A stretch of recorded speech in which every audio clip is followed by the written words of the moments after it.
record to his computer. All right, there we go.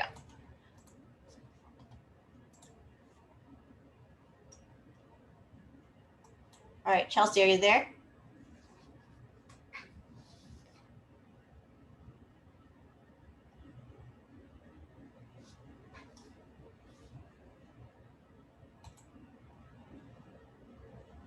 Hello?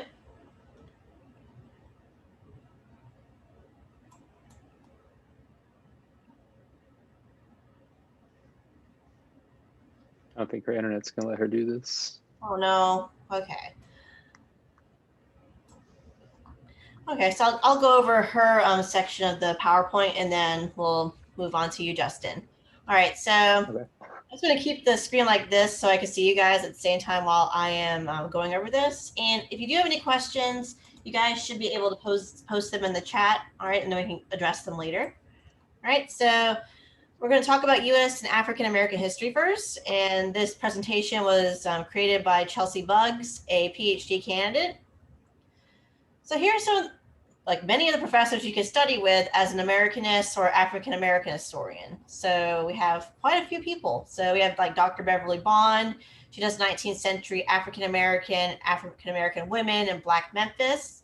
Dr. Aram Gazuzian, he does 20th century U.S. history, race, culture, and sports. Dr. Susan O'Donovan, 19th century South, slavery and emancipation. Dr. Brian Quoba, African American, African diaspora, and Black political thought. Dr. Scott Marler, U.S. history, especially the South, political economy, Atlantic world. And we have Dr. Sarah Potter, gender, sexuality, family, childhood, 20th century U.S. Dr. Charles Crawford, Tennessee, and oral history. And Dr. Stephen Stein, he does military history, history of technology, sexuality, U.S. diplomatic history, and modern U.S. And we have another list of professors as well. We have Dr. Cookie Woolner. She focuses on women and gender, history of sexuality and queer history, and African American history. Dr. Christine Eisel, colonial America, American women. Dr. Brad Dixon, early American history, Native American history. Amanda Lee Savage, early America, Native North America, and Pacific Islands. Dr. James Bickle, American economic, labor, and conservation. Dr. Michelle Coffey, African American history, women and gender. And last but not least, Dr. Caroline R. Payton, American South, environment and energy, science and technology. So we have a wide range of historians here who touch upon many interests.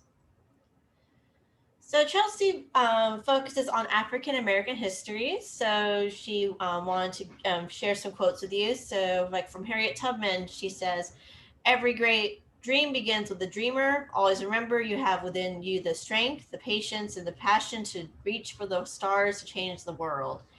And changes you discover, changes make you discover things about yourself that you never really knew." That's Cicely Tyson. And then if you study the civil rights movement, you're familiar with Malcolm X. If you're not careful, the papers will have you hating the people who are oppressed and loving the people who are doing the oppressing. And another quote: "None of us is responsible for the complexion of his skin. This fact of nature offers no clue to the character or quality of the person underneath." And that quote is by Marian Anderson. And by Dr. Martin Luther King Jr. "If you can't fly, then run. If you can't run, then walk. If you can't walk, then crawl. Whatever you do, you have to keep moving forward." Right? So for more information about the U.S. and African American field in our department, you can visit the Graduate History Program website at the University of Memphis's page. And you can also contact Dr. Andrew Daly, the Director of Graduate Studies. And here is a clip on why African American history matters. It's a life of hustle and survival. I remember when my ninth grade teacher asked me, Lisa, what do you want to be when you grow up? And see, I have to fight the Harlem 30s every day to get home from school, so I looked at her and said, a lie.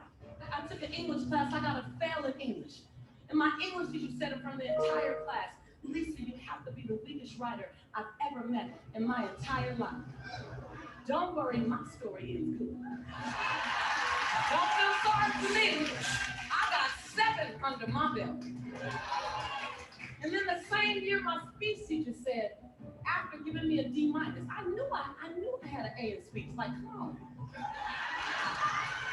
He obviously didn't agree with me. He gave me a D- and said, quote unquote, Ms. Nichols, I recommend you never speak in public, that you get a desk job. So here's the beauty of that story. Other people's perception of you ain't none of your business. Everything you've ever been through, sat through, rose through, cried through, prayed through, everything is a setup for your next best season. And the way you forgive the perceivably unforgivable, the way you love the perceivably unlovable, the way you accept what seems to be unacceptable, the way you embrace after you've been betrayed, the way you do that is the way you believe us. Your light belongs to everyone who be illuminated because you were bold enough and obedient enough to let your light shine. Yes, yes, yes, yes.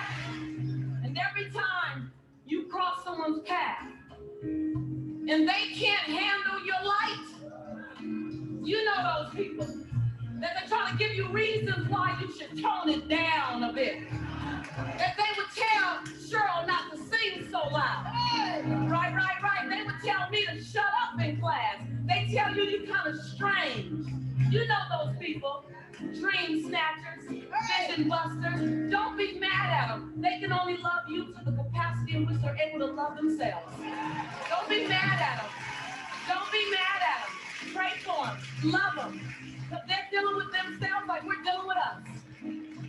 But I want you to remember that your 70 watts has to be turned way up. Because you got way more to give us. It ain't over yet. Don't put a period with God, put a comma.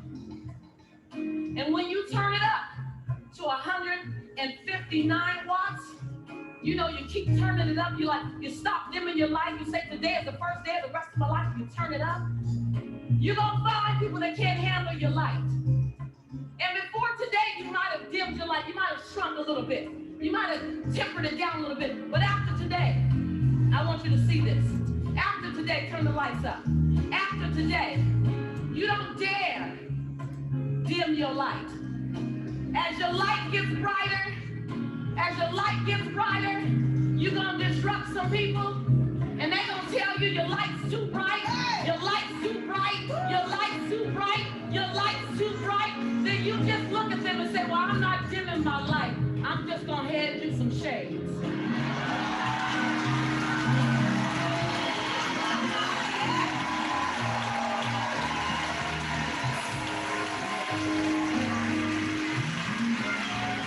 I'm just saying, why don't you start carrying around an extra pair of shades?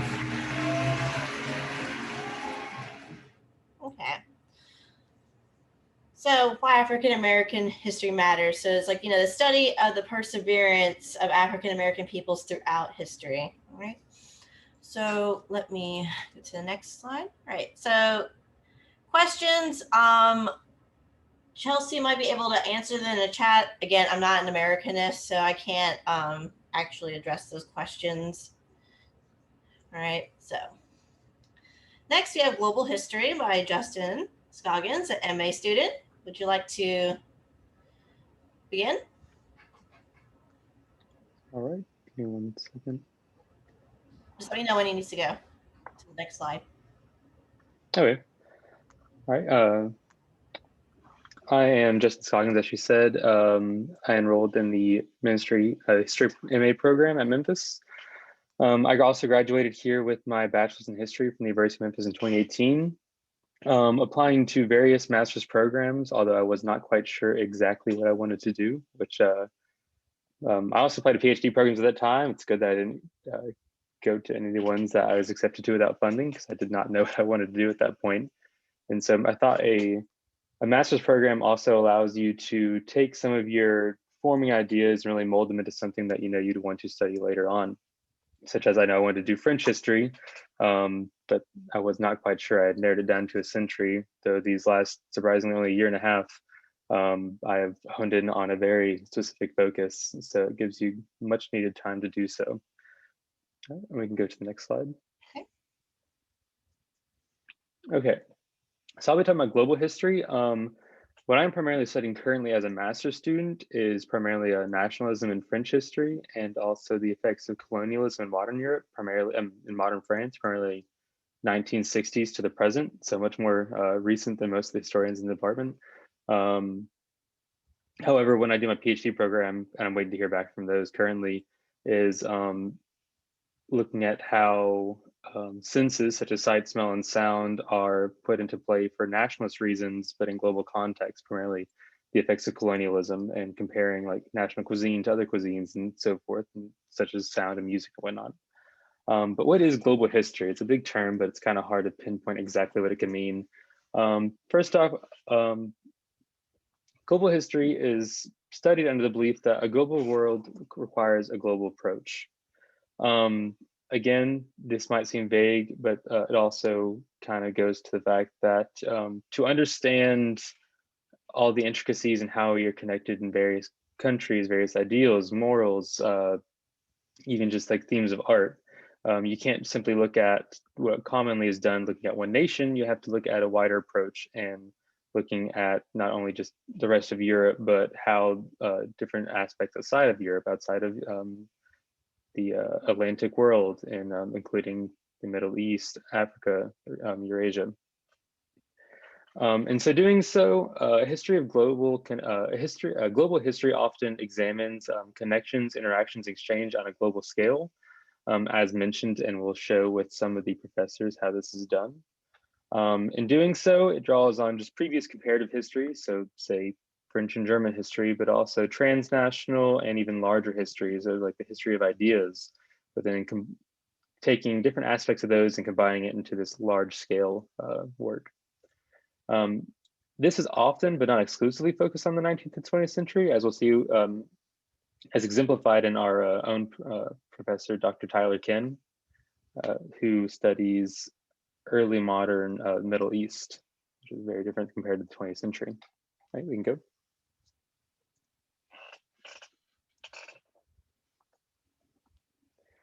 Okay, so what do all those things mean?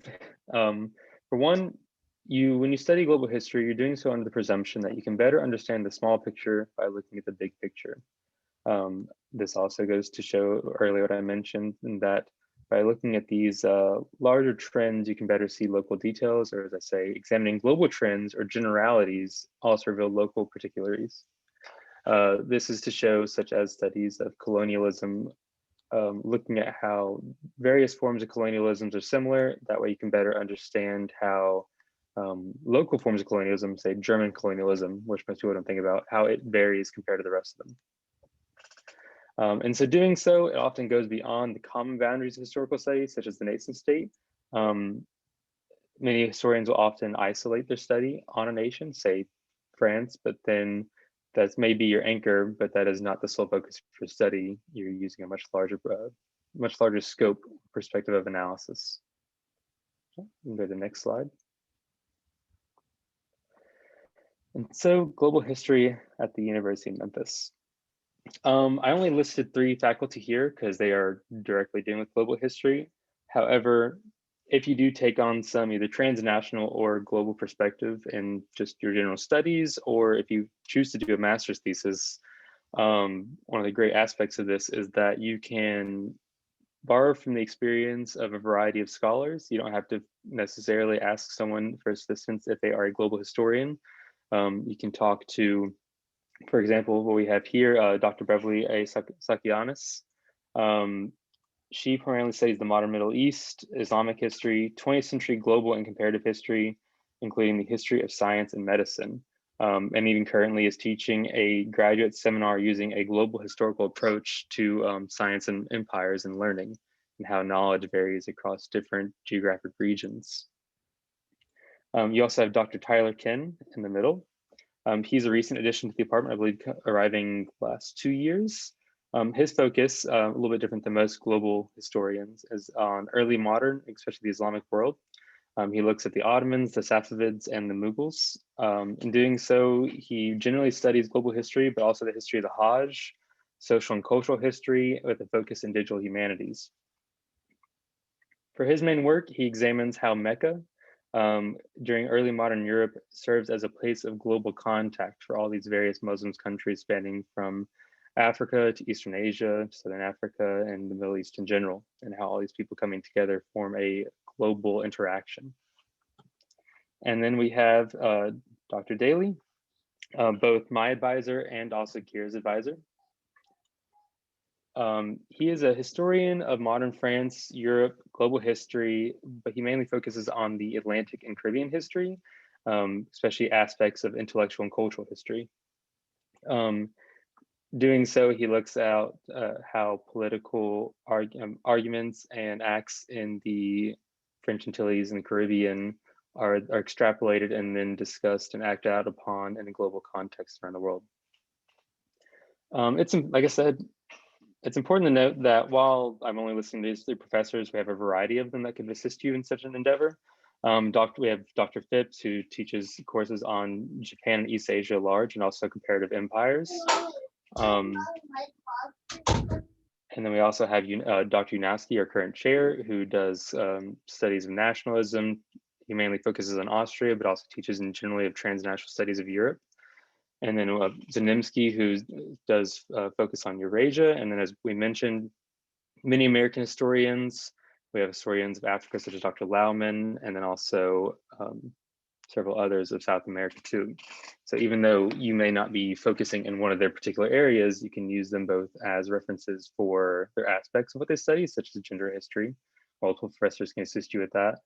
But then also you can work with our global historians on putting those focuses into global context. It's important to note that in global history, it actually kind of fits already with how we design our courses, the course system at the master's program, I think the PhD program. For instance, if you do choose to focus on Europe, you have to take 2 courses outside of your continent. So either just a gender study that would be non-area focused, or specifically a global history class, or even one on South America. So you're already required to go outside of just one unit, a regional unit. And so this way, sorry. Yeah, so you're already required to go outside of this unit. So with this requirement, you're almost required to do so, but it actually gives you more breathing room. You can take classes on various aspects of different regions, and also learning about different focuses of history, such as gender history, economic history, and such. All right, and that's all I have, except for any questions that anyone might have.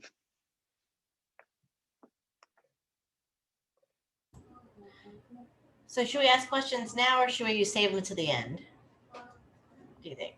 I would save to the end. Yeah, that works. Okay, good. All right, so I'm going to cover 2 fields. So the next one is not my field at all, but I've worked with them a lot. So Egyptology is one of the biggest pools in our department. All right, we're actually known for both African American history and Egyptology. So here's a brief overview of the Egyptology program. So it's unique because it has 2 separate departments that offer graduate degrees with a concentration of Egyptology. So we have the Department of History and the Department of Art History. And you can have a terminal degree in the Art History department for Egyptology. And at present, there are 5 Egyptologists on campus in those 2 departments, but no interdisciplinary degree. So you get a degree either in art history or you get a degree in history. Students must apply for admission to either the history department or the art history department. Students enrolled in either program are free to take classes in both departments. However, each program has specific requirements, and the student's advisor has the final authority to approve extra departmental classes. And here are the points of contact for both departments. So in the art department, you have Dr. Lorelei Corcoran, Dr. Joshua Robertson, and Dr. Patricia Podzorski. And in our department, the history department, we have Dr. Peter Brand and Dr. Suzanne Onstein.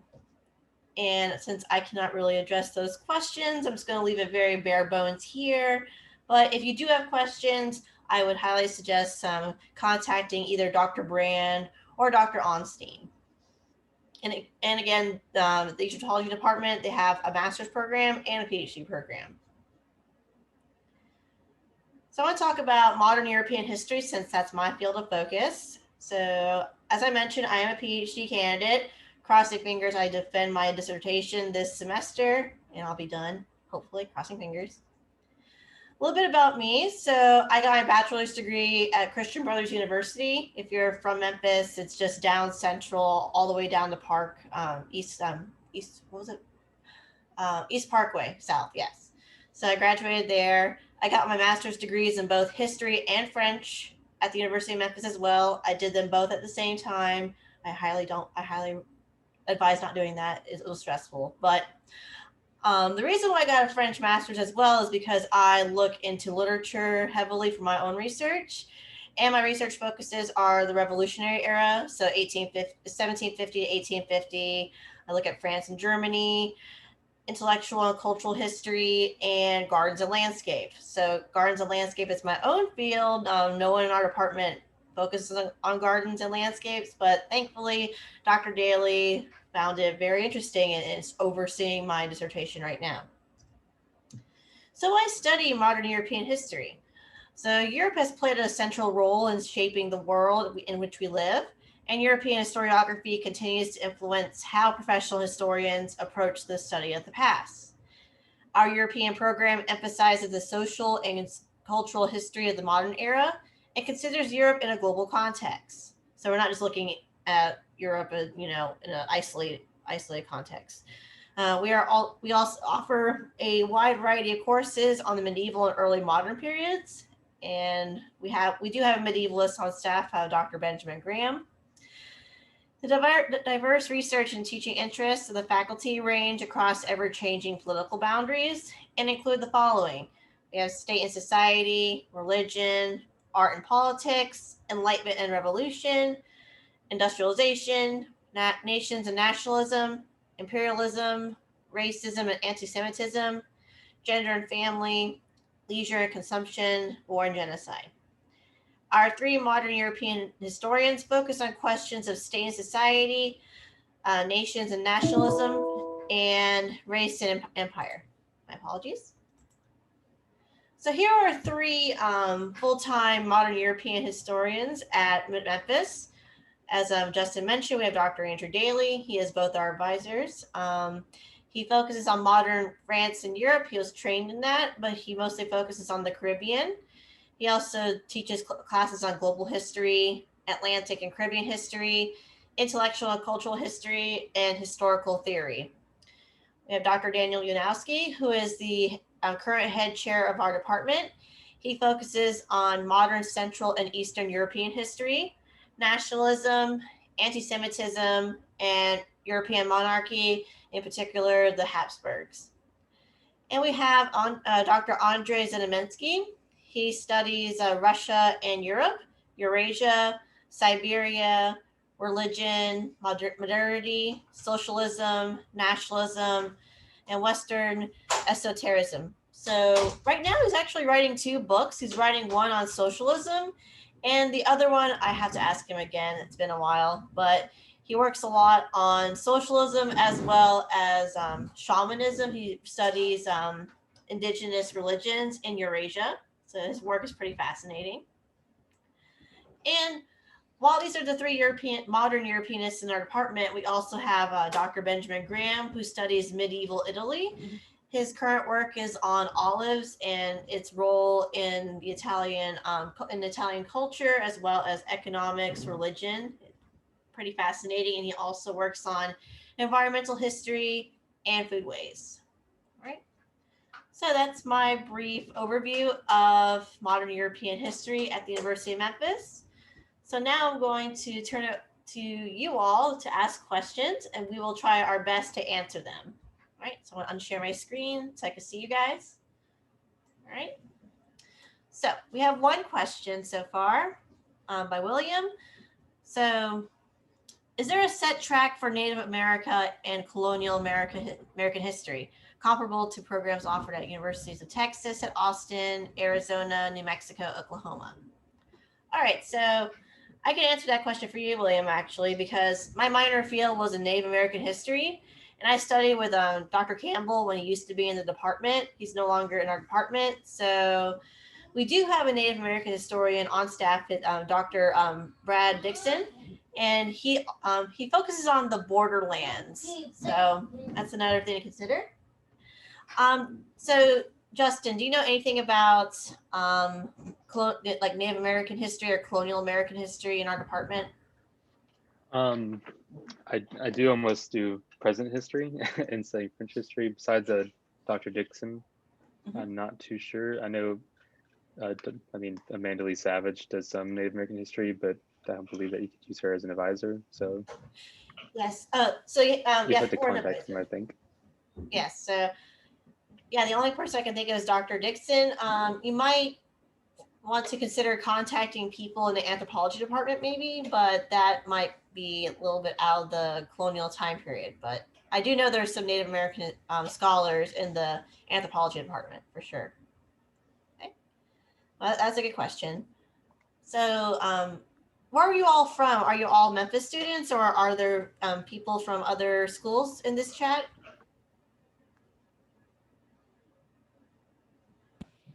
I'm definitely from Memphis. So. Okay. Yes. Memphis too. So Memphis. Okay, Avery's from Memphis. Good. Memphis. William, where are you from? I'm from Memphis as well. Okay. John, are you a Memphis student? Yes, I actually completed my master's at Memphis in 2006. I'm an assistant professor at Southwest Tennessee. And over the last few years, I've taken some coursework, 7,000 and 8,000 level as a non-degree. Was pretty much convinced I was going to apply for the PhD program before the entire world collapsed last year with everything happening with COVID and all of that stuff. But no, I finished my master's at Memphis in the summer of 2006 and have taught at Southwest since 2000. I think 2009 was my first full-time semester there. Okay.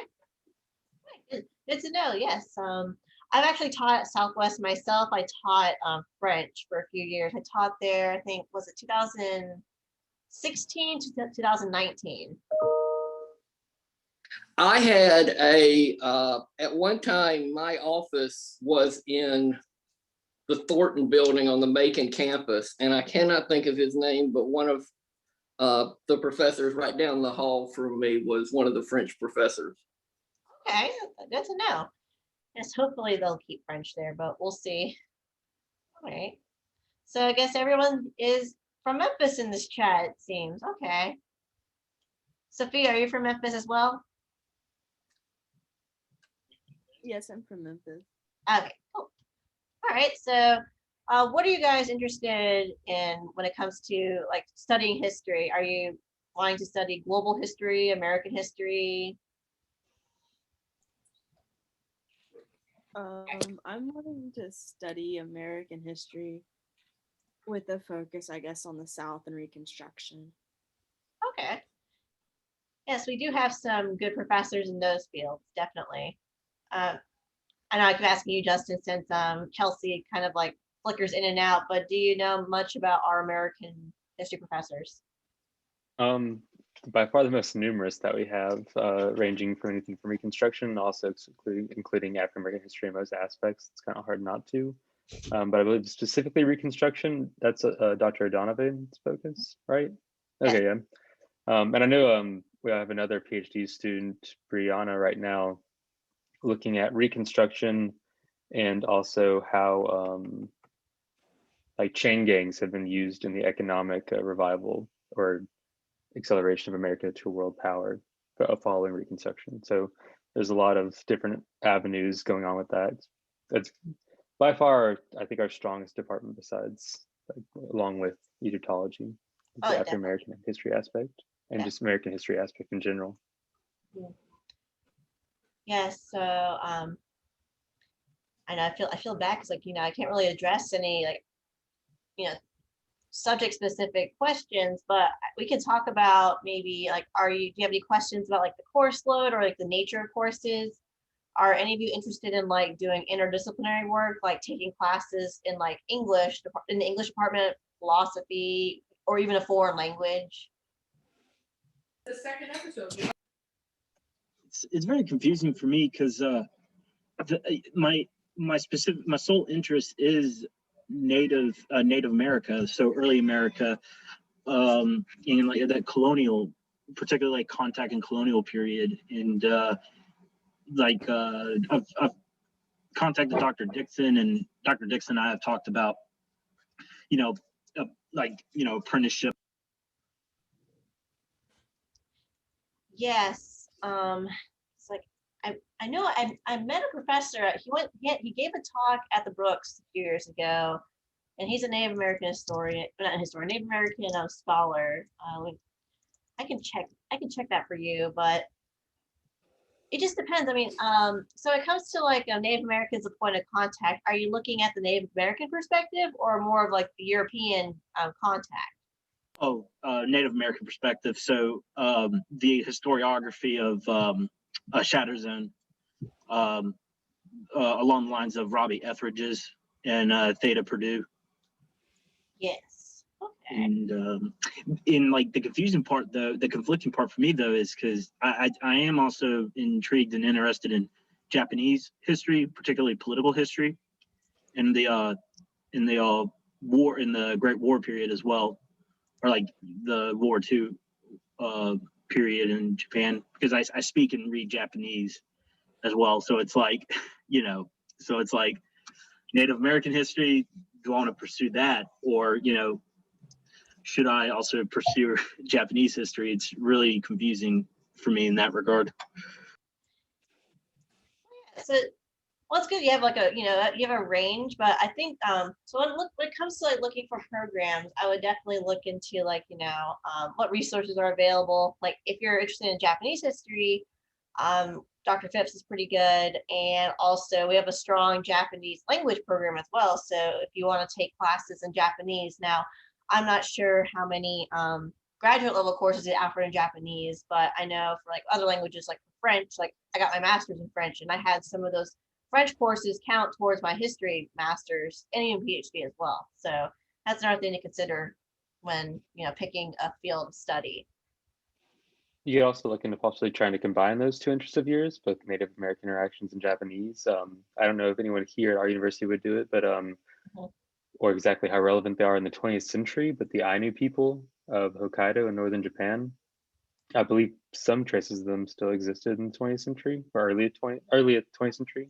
So that may be an avenue for you to examine. Again, not too familiar with Japanese history, but that may be a possibility to combine those two interests. Oh, Justin, can you repeat that on Hokkaido? It was buffering. Oh, I'll put it in the chat. Thank you. The Ainu people. Ainu people, yeah. Mm-hmm. Yeah. You can just look and examine exactly how late most of their culture. I know most of it, not almost entirely now, has been decimated and not much of it exists, but you can see if it's still a relevant topic of study in the early 20th century, or if you're willing to go earlier, looking at Japanese imperialism and culture as compared to the Ainu people. So it just depends on, I guess, what aspects you're interested in. So like I said, I don't know about the topic, may not be anything there, but you can always try to, like, trace down some leads and see if there's anything that you can make a degree out of. Thank you. I would definitely do American. A lot of my study that I've done has been with legal, political, and labor history. For my oral comps committee, I had Dr. Crawford was the chair, and Dr. Fickle and Dr. Brown were the other two members of my committee for my oral comps in 2006, which makes me feel old when I say that. But every time I say that, and I was like, oh gosh, that's 15 years ago now. But Oh, should we talk about like how, like why we chose Memphis as our, place for grad studies, Justin? Sure. I somewhat touched on it before, but my main reason for choosing Memphis is I applied to a variety of schools and they got accepted into Memphis, NYU, and Chicago. One of the reasons I chose Memphis is that Chicago and NYU would have been a much larger financial commitment, and I wasn't sure what I wanted to do yet. And then because at this point I didn't know about Dr. Daly, and so then when talking more to the Memphis faculty, I was able to find a nice, small, solid faculty that I'd be able to work with. And since my ideas weren't as focused yet, they have a little bit of everything, I think, and so that helped me decide upon it. Just because I didn't want to commit to a university I wasn't too sure of, because I went here for my undergraduate. And so those are my main reasons. I wanted to hone in on what I actually wanted to study, and so that's why Memphis kind of proved useful for me. Got a master's levels education, got to become more focused on what I wanted to study, while also becoming more familiar with both different historiographies, theory, and generally becoming a much better writer and just historian than I was beforehand. So it's just kind of, I don't really have one particular reason. I lived here, and it also is just useful in my course of study and proven very well for me. That's good. It's awesome. Yes, when I was applying to graduate programs back in 2012, I got into Knoxville into their PhD program, but like Justin, I wasn't 100% sure what I wanted to do. I definitely knew I wanted to do something during the Napoleonic era, but I didn't want to do another military history, that's for sure. And I wasn't like 100% sure, like, what kind of angle I wanted to do with my project. So I went to University of Memphis. My undergraduate advisor actually went to University of Memphis and got his master's degree here. So, and he also got me into contact with Dr. Daly as well. So he was just like, hey, my student wants to study French history, and I saw that you're a French historian here. So we met, and Dr. Daly was really interested in my topic. So I applied, and then he became my advisor. And when I was doing my work here, he also told me, hey, you're really good at French. You should get your master's in French at the same time. And I was like, okay, I'll do that. And it was a ride, but I had very good connections with the French department. I still work with them as well. So if you ever are considering interdisciplinary work, I would definitely, recommend Memphis, because the faculty here, they're very open to working with each other.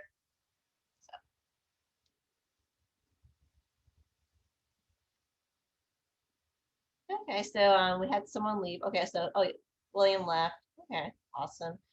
And Caitlin left as well. All right. Do you guys have any other questions? Are you interested in writing a thesis for masters or anything else? Are there parameters or guidelines for your thesis topic, or is it just really kind of whatever you're interested in? So yes, it can be whatever you're interested in, and I would definitely, if you're really thinking about writing a thesis, I would suggest talking to the chair of your advisor as soon as possible. It's a 1-year process, so I think the recommended time frame is to let them know a year before you graduate, because it takes you a year to write your thesis usually. And then you have your chair, and then you have 2 professors who are like the minor fields. And you're writing a thesis too, aren't you, Justin? Yes. Due to the COVID, my research got greatly slowed down because I couldn't receive any books for a while from interlibrary loan for like 2 months. But you do have, you normally do in a year. However, I'll be done with all my coursework this semester. I only have 1 class. And so I'm primarily writing my thesis this semester, but I'll also be continuing it into the summer. So once I finish it this summer, then I'll defend it. So it's not as much of a time crunch. I guess I'm not sure for other people how that fits out, but for me, it worked well. Easy load my last semester, and then also whatever, hopefully I'll finish it now, but I'll be defending it in the summer. But if not, I do have time in the summer to work on it. And as far as what you can write on, it's pretty broad. Like for instance, I'll be writing on how the census, or primarily like sight, sound, and smell figure into French media and like how they talk primarily about like Muslim and African immigrants, and comparing primarily like their day-to-day activity as like somehow an assault, like smelling your neighbor's cooking and thinking that it's just not French and that it shouldn't be in this country, just strange things like that. No one in the department does anything like that. However, Yanowski does work on nationalism. Sako Yanis does work on the Middle East and Arab and Muslim culture. And then Dr. Daly is a French historian who works on colonialism and also French history. And so by pulling on various aspects of what they study, that's how I pulled together my thesis committee. That's how I'm working on it. So even if you don't find a professor who can directly do your exact topic, you can kind of piece it together to work what you're interested on. Thanks. What are the requirements to get into the grad program? That's a good question. All right, so I think you have to take like a certain number of courses to get like in history in order to get into the program. So right now they waive the GRE test scores since due to COVID. Right, so let's see. Graduate. Because I already have a master's in education, and so I didn't know if they would waive the GRE regardless if they already waived it because of COVID. Yes. Okay, so if you already have a master's, it waives the GRE. I'm trying to figure out like. I am not sure about the GRE. I would definitely ask Dr. Daly about that. Okay. Especially because this year is a bit different than others. So how they might change next year for COVID, maybe the same with how things are going. That's departmental. So you definitely have to ask them about the GRE because that's specific to each school, what they'll be doing the next admin application cycle. Okay. Cool. Thank you. I would encourage, if anyone's applying here, to also apply for, if you choose to, a graduate assistantship. You may think that you may not get it, but if you do, it comes with somewhat of a stipend, not the biggest, but more importantly, it pays for your entirety of your tuition, which come in handy. I kind of did it on a last minute. At first I thought I wasn't going to do it, but then I was like, why not? Turned out super well. I've had my entire master's paid for me, and yeah, not a huge stipend, but a decent stipend to where I haven't had to work while I've been doing this, just working as a graduate assistant. So again, any of the colleges you're really applying to, especially Memphis, it can prove super helpful, and you can get your degree without spending tens of thousands of dollars. So look into that also when looking at schools. I'll add to that too. So we actually have like one of the best funding packages when it comes to like just graduate studies in general. Like most MAs are not funded. Think about that as well. And also that's a good point. That's one reason I didn't go to NYU. They wanted to charge $60,000 for 1 year. Yes. With no funding whatsoever. And so that was an easy choice not to make. That's another thing too. Like think about the cost of living. Like our our funding is probably like top notch for like, for example, like I applied to Northeastern in Boston, $16,000 for a PhD stipend in Boston, and they told me, oh, you have to live with like 4 other people in an apartment just to get by. And I'm like, yeah, I'm just gonna stay in Memphis if that's the case. So if money is an issue, like we have a really good funding package, I think, especially like looking at other programs, or like, and then some programs like froze like their funding. It's like, oh, you got in, but I can't fund you. So that's, I always think like, don't go into debt for a humanities degree for sure, unless like, you have the means to. That's one of the biggest pieces of advice I've gotten from other professors in other fields. Question. Memphis' cost is much lower, so the stipend will take you much further than most others. Oh yeah.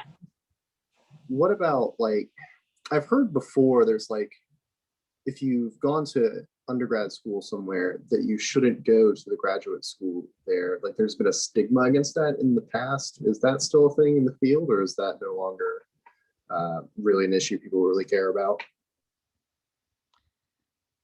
Let's see. I'm not sure actually, because like, nowadays, like, I know with the, oh, you went to this school for your PhD and whatnot, right? But it's like, I feel like it's more like knowing like how to network, right? So since, like for example, I'm gonna use myself as an example. So I'm fluent in French, so I have networked with professors in France, and one of my co-advisor is a French professor at the Université de Lyon. So you can like, like if it's difficult, it is difficult to get into their graduate programs. I applied to so many programs and got rejected from all of them, but I still got in Memphis. But I feel like that was the right decision because my family's here and I go to conferences like every semester too. So I make sure to still connect with other professors in that regard. So, but as for stigma, have you ever heard of a stigma, Justin, about going to the same school?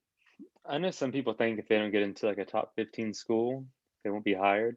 But if you look at most professors' resumes at those top 15 schools, they're normally from other schools also. Yeah. So Mhm. just looking at that, because I've also applied to 11 PhD programs this last semester and waiting on most of the results. So looking at all these professors, they come from a wide variety of schools and backgrounds, and a lot of them go to they've either come from their same alma mater for their master's program and then also PhD program, or maybe they went off somewhere else. But I wouldn't consider that a huge, it will not be turned against you. However, if you do go to Memphis, but then you don't go to any seminars, you don't go to any, I can't use my words right now, but if you don't like actually network like she said, then obviously like that'll be a detriment to you. But that's the same for any kind of school. But I wouldn't, from what I've seen and talked to the professors, just because I've gone to my bachelor's, my master's at the same school has not been any points against me.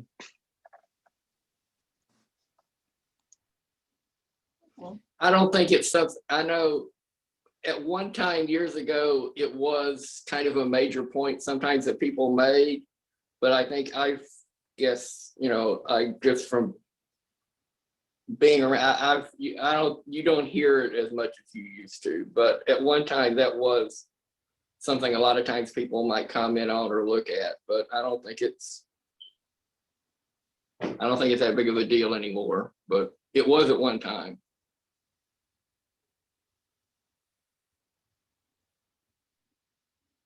And hopefully it's not like, oh, well, you get a pass because you went to this school, or like, oh, you're not going to be even considered because you have that school on there or something. But it should be more based on your work than like your pedigree. Hopefully that's going to, I think it's changing for the better because again, like when I see professors get hired at different schools, they come from all kinds of places, right? Not just the top 15 or top 30, but, other schools you might not have even heard of, right? So your work should speak for you, in my opinion. Yeah. I was gonna add to that too. In the process of like applying to graduate schools, what I've heard that the writing sample is certainly the most important part. Is that really what they need to focus on, or is there anything else that's like a trick to figuring out that process? I feel like, well, definitely when you're applying a PhD, knowing what you're going to focus on is also quite important. So the writing sample is definitely important. And I would also say, having your project, fine-tuned, right? Like, what you're talking about, that you have a plan going in, right? You're not just like applying and going, oh, I'll figure out later, right? So trying to, have your dissertation topic, like a pretty good idea of what you want to do is definitely helpful. And also knowing the professor. So, usually in the last paragraph, you say, if accepted to the program, I want to work with doctors A, B, and C, right? That shows that you did your research of the department and also and it also helps too to contact them saying, oh, I'm a prospective student and I was wondering if you would be interested in working on a topic like this. And some professors will even tell you like, oh, I'm sorry, I don't work on that subject anymore. You would have a better luck at another school. So I think another part of the application game is to contact the professor before you apply, because some of them will let you know if it's worth your while or not. That's very true, because especially since I'm applying to it, most of the schools I went to apply to completely canceled admissions because of COVID. Other ones have cut it down severely. It's not on any websites. You have to actually directly contact them and ask if they're taking students this semester. They may be super interested in your work, but maybe they're not able to take students till next semester. So before you go through all the work of writing an application to them, I sent out dozens and dozens of emails to make sure that all my effort was actually worth it. So yeah, because otherwise you'll spend hours with the time applying to a school that would never accept you anyways because they're not taking students maybe. It's pricey too. Like the application fees just stack up. Oh, very expensive. Look at application waivers. Very important. Mhm. Yeah, I was thinking about that too because I'm getting ready to graduate this fall, and I was like, oh man, it's like $50 a pop for some of these schools to just send the application in. Like that's rough, buddy. What would Quite a few of them offer. sorry. Oh, you can go, Jay. What would a typical week look like? Would it be like you read a book and then write a paper? Is that like each week, or I don't know. I'm just trying to see what the workload is because I'm a high school teacher, and so I also coach sports after school. So I just needed to know like what my week would look like if I do pursue grad school for history. So I could tell you've like, I'm sure you experienced this too, Justin. So if you like some professors, they have different expectations. So I had one professor where we read one book a week and then we'll talk about it for the 3-hour seminar. I had a professor who was assigned 3 to 4 books a week and then will like glean over those books in the 3-hour period. It just depends on the professor because some like, some assign many readings, some just have like a very close reading of one work. And some professors have it where you write like a 200 word book review before you come into class and then you discuss the book. Others like have like critical reading templates. So like a detailed outline of what you got from the readings, things like that. So you definitely learn how to read efficiently in grad school, that's for sure. Like I didn't know, like I truly didn't know how to read until probably into my PhD. Because like even though I have a master's, I'm like, how am I able to read all these texts and just make sure I get all the major arguments and whatnot? Because again, different professors have different expectations. It also depends. I'm not sure about the department. I know we offer summer courses. If you say are on an assistantship, I'm not sure how that equates into it because I'm not sure if they cover summer courses. Not in the or summer, no. No? Okay. So again, it depends on if you're self-funded or you're going through assistantship. If you do want to go through the assistantship, and I mean, if you don't want to and you just want to self-fund yourself and do it part-time, you could always do a lighter course load, but kind of stay on track by doing summer courses or online courses to help you out with that. I've never had a professor assign multiple books a week. That'd be terrifying. Normally it's about either one book on the lightest end. Most often one book and several articles of varying length, and then sometimes one book, several articles, and also having to write these reports that she mentioned. Again, maybe I've just gotten lucky and I haven't had I've never had 2 books assigned in 1 week, besides unless I'm taking multiple courses, obviously. But so yeah, that's just how I've experienced it so far. I guess maybe I've been lucky. Maybe that's the old way. I'm not too sure. When we have the same advisor, I'm surprised our advisor didn't assign you multiple books because that's what he did for the philosophy class, and that was brutal. I took his philosophy class and it was 1 book a week. He changed it. Ugh. So yeah, so maybe they're all making it better to make it more doable, I guess. Yeah. Yeah. Okay. That's just been my general experience. I've never seen more than 1 book a week. I mean, they have 1 book and 4 articles. So you could consider that a second book if you wanted to. But again, that also ranges. So it depends on both the professor and even just the week. Some weeks are much easier than others. Mm-hmm. But again, also depends on if you want to go part-time. You can easily kind of balance your work out that way. Whatever is best for you, or even online, as some students do. I know they offer an online master's program or PhD program, cool. Maybe. Yeah. All right. Awesome. I appreciate it. Thank you, guys. No problem. All right. Any more questions before we end the session? No? Thank you. No, guys. thank you. Oh, you guys have a trivia night again this year? I am. I will be doing that one, so I'll be sending something out soon about that. I'm ready to win. I think we again. sent out did we send out a notification about that at all? Wait, I think it was on a wait, list of possible events that we're doing. Yes. That Let me stop Aaron recording. Bradley sent out. Okay.